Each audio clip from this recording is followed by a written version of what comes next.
Assalomu alaykum. Kitob o'qishga amroq o'moqlar. Yaxshimisizlar? Men bugun sizlarga o'zinglarga o'xshash o'moq hikoyadan birini olib keldim.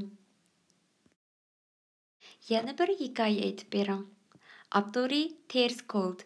Rasmini sızgıcı Elsin Agiz. Tarjima qilguvchi Farida Mehmet. Kechki tomoqni yeb bo'ldik. Munchiqimi tushib bo'ldik. Oxir hikoya aytilgan vaqt bo'ldi. Deb to'labdi qo'ng'ir böcen hayajonlangan holda. Böcenning onasi uningga bir hikoya aytib beribdi. Andin yana bir hikoya aytib beribdi. Oxirida yana bir hikoya aytib beribdi. Onasi uda 3 hikoya aytib bergan bo'lsa-mu, böcen uxlay demabdi. Ana, o'tinib qolay, yana bir hikoya aytib bering-a? Debdi böcen ko'zini yo'g'on echib onasiga. Böcenning dadasi kelib uningga bir hikoyani boshdan oyoq to'liq aytib beribdi. Lekin böcen yanala anglab qanmapti. Şuna u, yana birini aytib bering-a, debdi. Bo'ldi, endi mo'mang aytib bersin, debdi böcenning dadasi kulib turib. Shunda qilib böcenning mo'misi kepti. U böcenga ajdaho to'g'riliq nurg'un hikoya aytib beribdi. Böcenning buvisi kepti. U ajdaho to'g'riliq barliq hikoyalarni yana bir qatim aytib beribdi.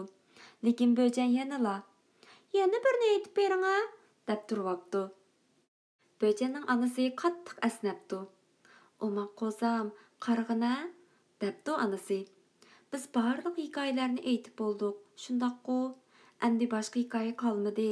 Karvatga chiqib uxlag'in." "Hay", debdi böcen qoyil bo'lmay. "Balkim", debdi u ko'zini chimchiqiltib turib astag'ina. "O'zim uxlash oldida o'qiydigan, bir oqshom o'qisammi o'qib bo'lolmaydigan uzun hikoya yozsam bo'lg'udak." Ertesi saharda böcen shundoq ruhli holda karvatdan sakrab tushibdi. "Başladım əmsə, özüm hikoya yozaman." U dikkida sakrab ustal yinoq kelib, har xil yezi qurollarini elib, astoydillik bilan bir nimalarni yezishga, sızishga boshlabdi. Böcen hikoyani yezib bo'lib, qalin kitobni mag'rur holda egiz ko'tiribdi. Uning nazarida bu dunyodagi eng uzun hikoya ekan. "Hammanglar o'ltirib bo'ldinglarmi?" debdi u g'adaygan holda oldidagi o'yinchiqlarga qarab qo'yib. "Men sizlarga bak uzun hikoya aytib beraman." Lekin hech qancha vaqt o'tmayla u hikoyasini aytib bo'pti. "Ana", debdi böcen mayuslangan holda. "Men yozgan hikoya uzun chiqmabdi." "Aldirma qo'zam", debdi böcenning onasi uningga tasalli berib. "Sen nemishqa do'stlaringdan ularning qanday hikoyalarga amroqligini so'rab baqmaysan? Shundoq bo'lganda, ular amroq hikoyalarning hammasini kitobingga yozsang bo'ladi-ku." "Anam bak aqlli ekan", debdi böcen. Bu chaqda uning ko'zlari chaqnab ketibdi. U bu haqiqatan yaxshi amal ekan deb o'ylabdi. Böcen dikildab sakrab kichik mushukaploqning uyiga kelibdi. Kichik mushukaploq uyida bir o'yinchoq raketani o'ynayotgan ekan. "Men Ayşar to'qsat hikoyalarni bek yaxshi ko'raman. Men cho'qim bir kun oyga chiqaman", debdi kichik mushukaploq yugur ovozda.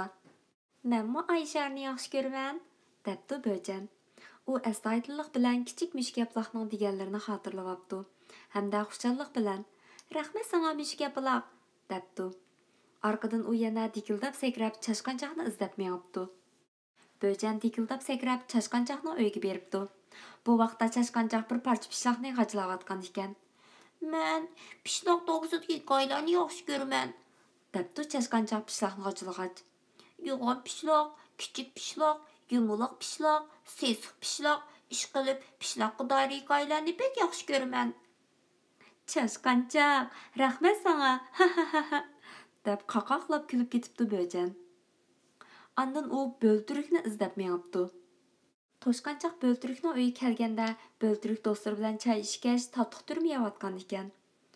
"Men chirpiga munosabatli hikoyalarni anglashni yaxshi ko'raman", debdi Böltürük. "Yana hikoyadagi bir onaning cho'qim tuklik yo'g'on quluqi bo'lishi kerak."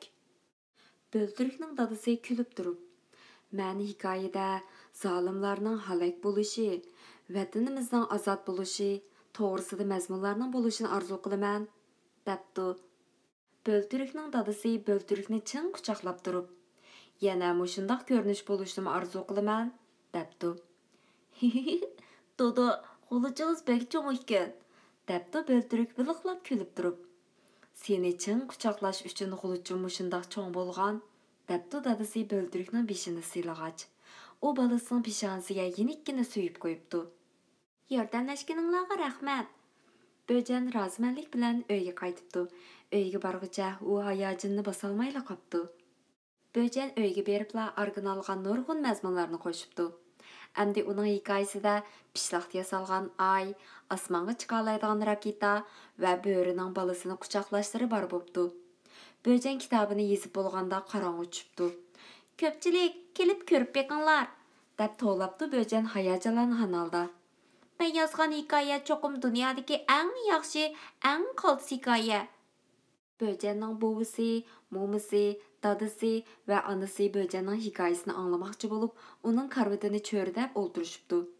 Böjen heliqi qalin kitobini asta ichib, cho'nqur nafas oldi. U beshini qo'ygan hamon uxlab qopti.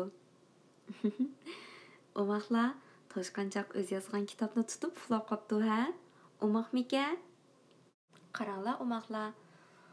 Toshqanchoq xotirasining ustiga mening hikoyam deb yozib qo'yibdi. Toshqanchoq kitobida yana nimalarni yozgandi? Qarab boqaylik-a. Biz qo'l tutishib, cho'rgilab o'ynadik, yana quchoqlashdik. Oxirida ular uylariga qaytib uxlashdi. O'zim yozgan kitob, yozuvchi Toshqanchoq. Umaqlar, bu kitobni yaxshi ko'rdinglarmi? Sizlarningmi o'zinglarning hikoyanglarni yozg'inglar kelyapti? Sizlarmi cho'qim eng ulug' yozuvchi bo'la olaysizlar.